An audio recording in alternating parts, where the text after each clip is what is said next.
Hi everybody, and welcome to Korchik's class, where we analyze and dissect some of the major topics in global politics. Today, we're going to be talking about global politics theory and the ideas that govern the decisions of actors. And these theories are based around people's beliefs on human nature and how you feel the states next to you might react based on the decisions that you make are going to affect the decisions that you and your state make yourselves. In global politics, we have two major competing theories, realism and liberalism. If you haven't had a chance to see my video on realism, you can click right there and take a look.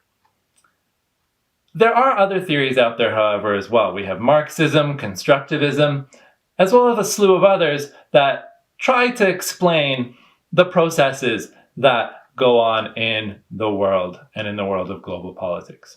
Today, we're going to be looking at the global politics theory of liberalism, which at its core is grounded in this idea of interdependence and the possibility of peaceful growth, where countries, if they come together, can peacefully, for their mutual benefit, work together, grow together.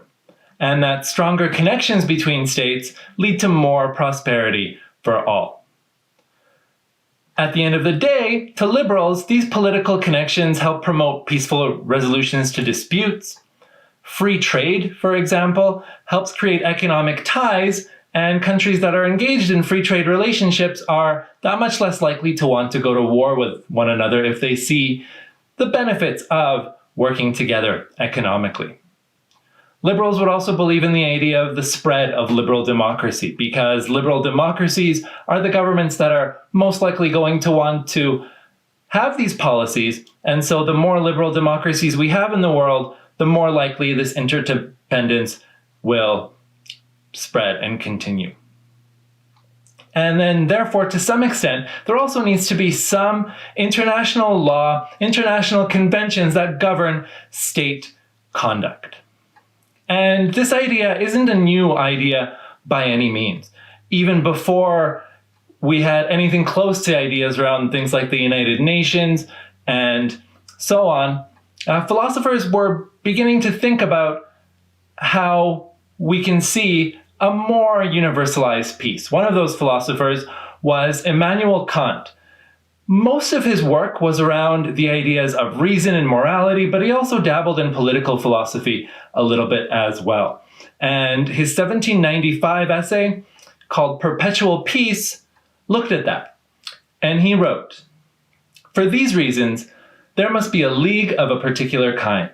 We can call this a league of peace, which would be distinguished from a treaty of peace by the fact that the latter terminates only one war, while the former seeks to make an end of all wars forever. For if fortune directs that a powerful and enlightened people can make itself a republic, which by its nature must be inclined to perpetual peace, this gives a fulcrum to the federation with other states, so that they may adhere to it, and thus secure freedom under the idea of the law of nations. By more and more such associations, the federation may be gradually extended." Right? So Kant is looking at some of these states that have already started to become democracies, right? Writing in 1795, this is very soon after the American Revolution, for example, where the United States organized itself in the form of a republic. And Kant's saying that the people within the United States saw that working together with this idea of a liberal democracy is going to promote peace within the United States. Well, why can't we extend that to the world as a whole? Why can't states around the world see that coming into this sort of agreement under a common law, if it works for one state, why can't it work for a global community and a global system as well? And so what we see emerging in this liberal worldview is this connected world order, where if we look at an international system, states are still the most important actors. Most of the decision making is still done by states. Most global processes are still put forward and the wheels are put in motion by states. But by working with non-state actors like NGOs, like transnational companies, and with the cooperation that's fostered through intergovernmental organizations, we can see mutual growth around the world, where it's not this zero-sum idea that one state's gain is another state's loss, but through this cooperation, through this interdependence, everybody can grow together.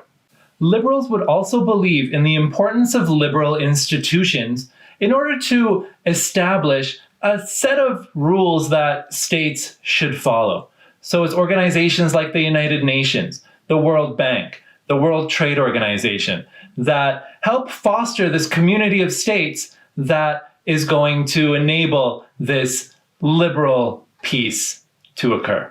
One political scientist who believed in this idea of a liberal world order was Francis Fukuyama, who wrote at the end of the Cold War an article that he eventually developed into a book called The End of History. And in it, he wrote that what we may be witnessing is not just the end of the Cold War or the passing of a particular period of post-war, but the end of history as such. That is, the end point of mankind's ideological evolution and the universalization of Western liberal democracy as the final form of human government. Right? So Fukuyama believed that liberal democracy was pretty clearly winning out as the dominant ideology in global politics. And that liberal democracies, with their economic ties, with their belief in diplomacy and resolving disputes peacefully, would end up spreading throughout the world, and we would have this idea of perpetual peace as envisioned by Immanuel Kant centuries ago. At the end of the day, maybe we're not quite there yet, right? Some of the major actors, major state actors in global politics today aren't quite liberal democracies the way liberal democracies are supposed to function, right? Countries like China are one of the most powerful actors in the global system right now, and they are not a liberal democracy. The rise of nationalism in our world today continues to challenge interdependence as well.